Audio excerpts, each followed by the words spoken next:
Hi, it's Erin from Flying Off the Bookshelf, and today we're going to talk about my top 10 things to do in San Francisco. But first, be sure to hit subscribe so you never miss a video. Here at Flying Off the Bookshelf, I'm all about travel, books, and Disney, so if you like any of those things, hit that subscribe button.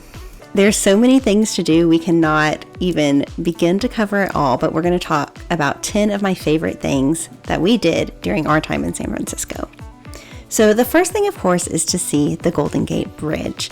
I'm actually going to put a link in the description of this video to another video I have about the best spots to see the Golden Gate Bridge, but there are so many places along both sides of the bridge to see it, and of course, if you've rented a car, driving across it is a must-do experience.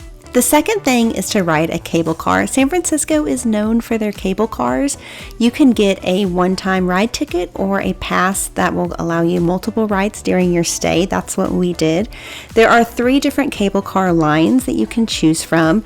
And it's just so fun to be on one of those historic cable cars, either sitting on the bench or hanging off the edge and holding onto the poles. And you can get some great views of the city from the cable cars. Number 3 on our list is related to cable cars. It is to visit the Cable Car Museum. This is a free museum in San Francisco. It's small, but it's so cool. This is actually the powerhouse where the cable cars run from. So when you enter, you can see the giant wheels turning with the cables that are actually running the cable cars around the city. And there's also a lot of exhibits and displays about the history of the cable cars, the history of San Francisco in general. This is a great activity to give you some context for riding the cable cars, and you can't beat the price of free. The 4th thing on my list is to go to Alcatraz. This is the famous prison on an island in the San Francisco Bay. You'll want to book your tickets in advance. You have to take a boat from Pier 33 to get to Alcatraz. And once you get there, it's really so cool. You can take an audio tour of the prison. I definitely recommend this because it kind of walks you through how to move through kind of the maze of the different parts of the prison and see the different spots where interesting things happened. They still have one of the cells where there's the wall cut out where someone tried to escape. There's also other things you can see there, like the house where the warden used to live, the gardens that used to be kept up there, and it's just a really unique experience. The 5th thing on my list is the Presidio. I love the Presidio. This is one of my favorite areas of San Francisco. It's just so beautiful. This is an area along the bay. It's actually a national park area. And there's so many cool things to do here. If you're a Disney fan like me, you'll want to go to the Walt Disney Family Museum to see exhibits and displays about Disney films and Disney parks. It's really cool.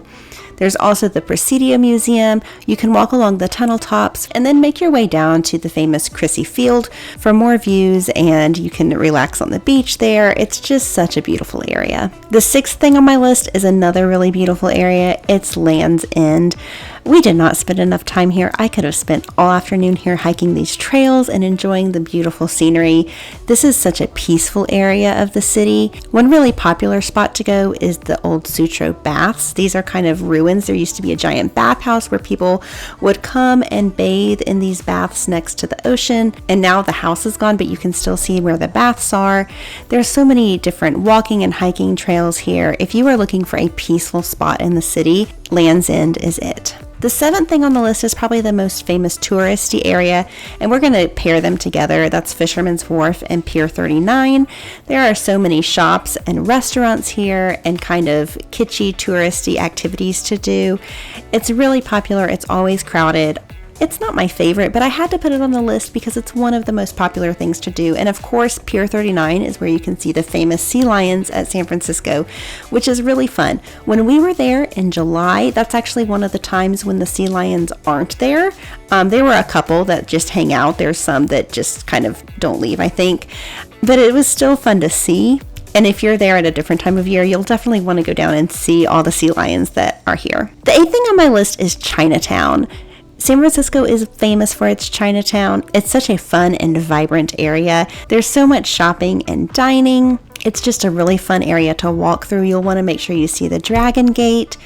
Also, because I always have to plug indie bookstores. City Lights bookstore, I think it's technically in North Beach, but it's basically on the edge and pretty much in Chinatown. It's one of San Francisco's most famous bookstores. It's where the Beat movement started, and if you want to do some book shopping, you will not want to miss City Lights. Number 9 on my list is the Mission District. I feel like this area doesn't get as much attention as some of the other neighborhoods in San Francisco, but I think it's really cool. There is a lot of art here. There are several different alleys where you can see different murals. This is also where you can visit Tartan Bakery. I got the most delicious chocolate croissant from here, and then we ate it in Dolores Park, which is just down the road from the bakery. It was such a peaceful area and had some great views of the city. I loved just spending some time in the afternoon sitting in this beautiful park in the Mission District. And number 10 on my list is a day trip from San Francisco, and that is Muir Woods.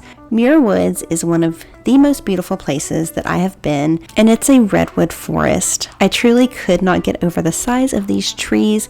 It is such a peaceful spot, but it's also really popular, so you'll want to make sure that you reserve your parking and your ticket ahead of time. This is a great day trip from San Francisco, and if you're in the area, I would really do my best not to miss this spot. It's so unique and just absolutely incredible. So those are my top 10 things to do in San Francisco. There are so many things we didn't talk about. We didn't talk about going up Coit Tower. We didn't talk about Lombard Street. We didn't talk about the Embarcadero.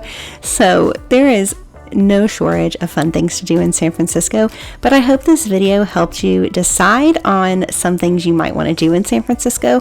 I'll put a link in the description of this video too to a post I have about our San Francisco itinerary that we followed when we were in the city. And if you found this video helpful, please hit like and subscribe so you never miss a video, and I'll see you next time.